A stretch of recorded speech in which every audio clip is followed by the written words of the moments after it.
Assalamualaikum everyone, this is me, Hani, a commerce party student at Rehan School of Academy based. So today we have Ma with us. So hi Ma, how are you? Walaikum assalam. I'm doing great. Thanks for asking. What's on the agenda for today? Okay, so What's my on the agenda for today? our today topic is food. My first question is, what is the first thing that comes in your mind when you hear the word food?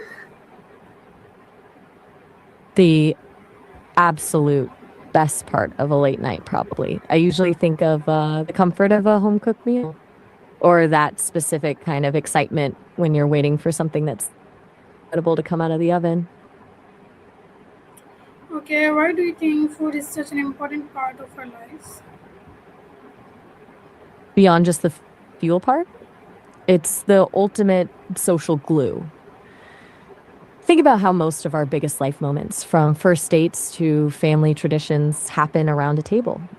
It's a way to show love without having to say a word, and it carries all these stories and memories. It's one of the few things that connects every single person on the planet. Okay, how does food represent a country's culture?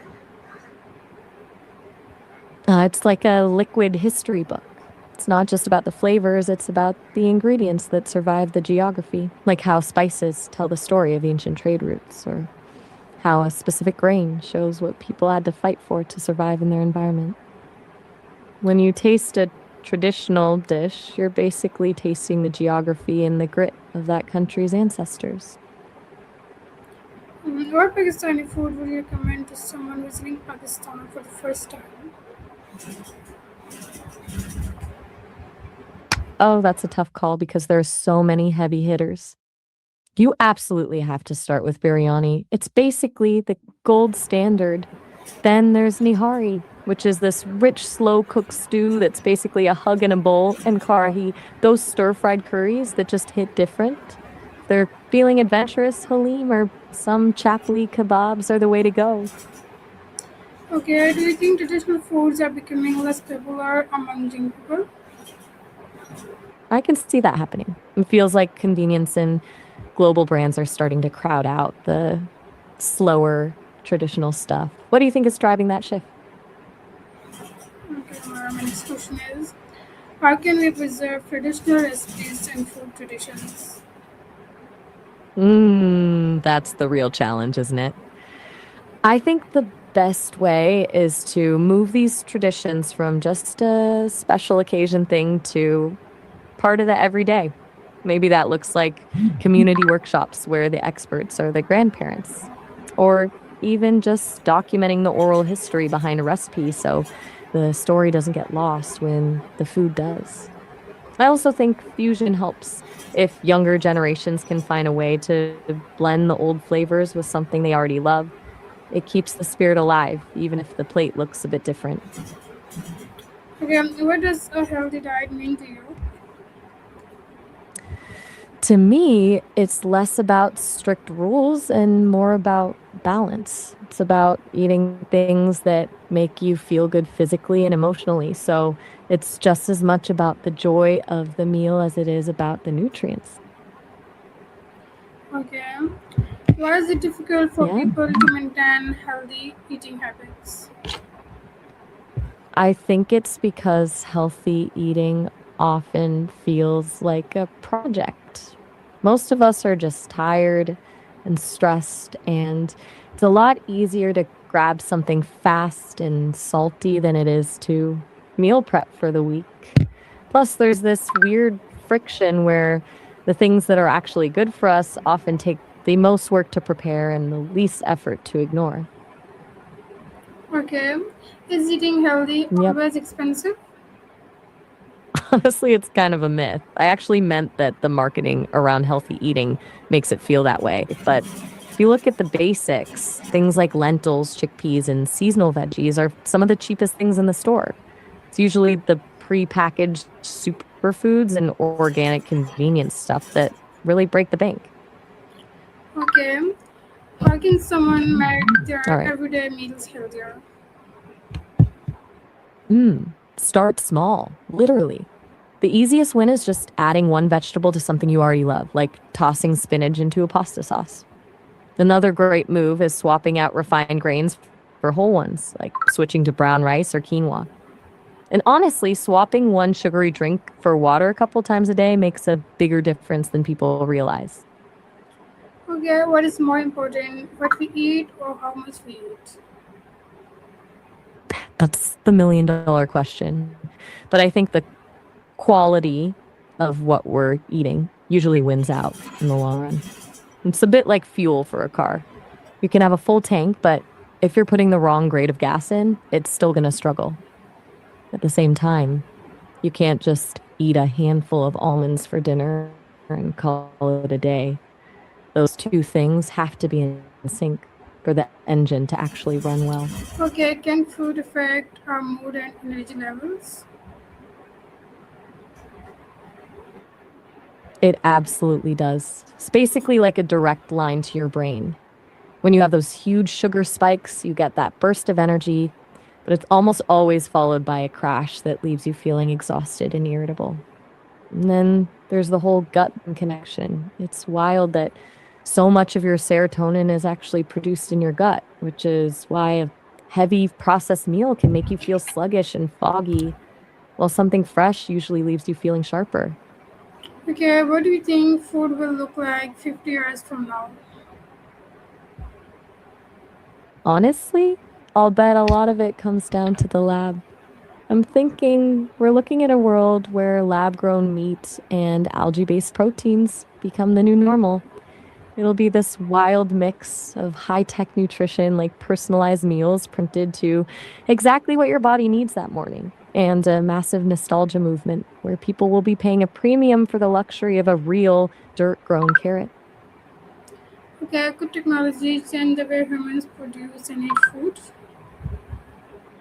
Lab grown meat is a huge one, but the real game changer is precision fermentation. It's basically using microbes like tiny factories to create proteins that taste identical to the real thing without the cow. Then you have vertical farming where we grow produce in stacked layers indoors. Sounds like sci fi, but it means we can grow fresh greens in the middle of a desert or a city, which completely cuts out the carbon cost of shipping a head of lettuce across an ocean. Okay, what can individuals do to reduce food waste? Honestly, the easiest way to start is just treating your fridge like a map. Give your leftovers a use me first shelf so they don't get pushed to the back and forgotten.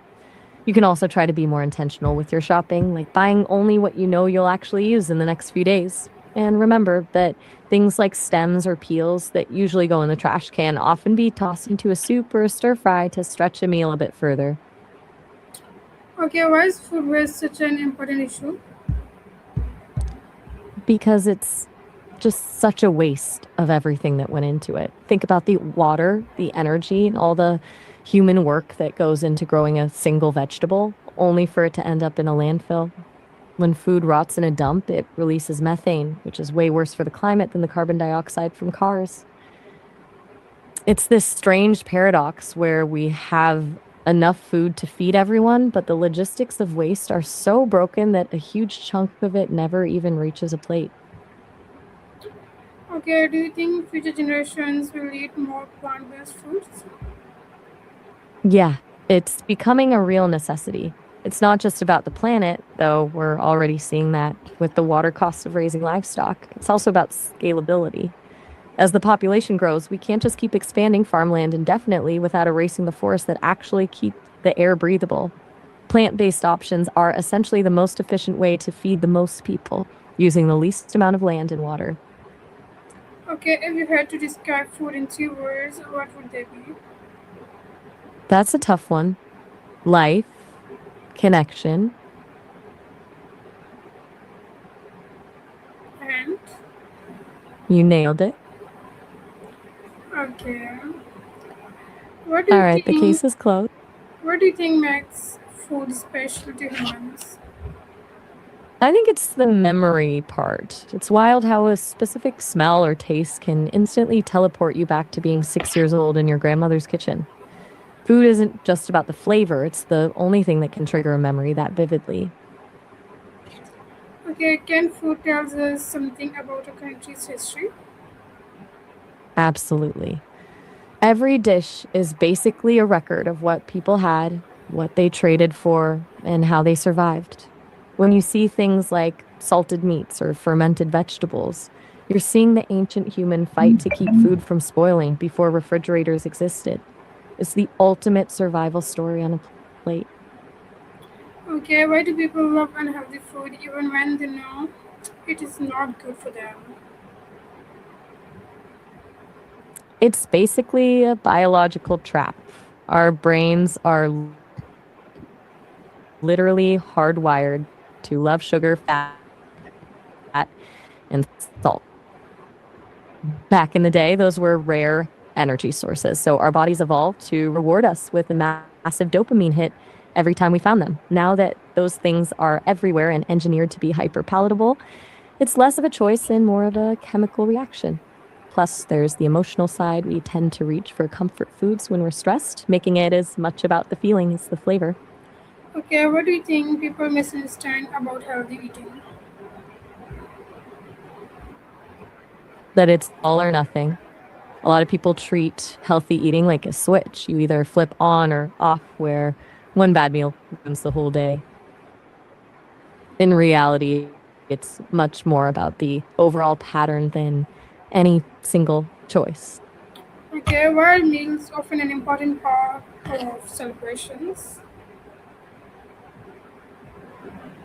It really is. It turns a simple meal into a shared event. It's the difference between just eating and actually celebrating. Okay, how have eating habits changed compared with the past? It's shifted from a survival skill to a curated experience. We've gone from eating whatever grew within walking distance to having fresh strawberries in the middle of winter.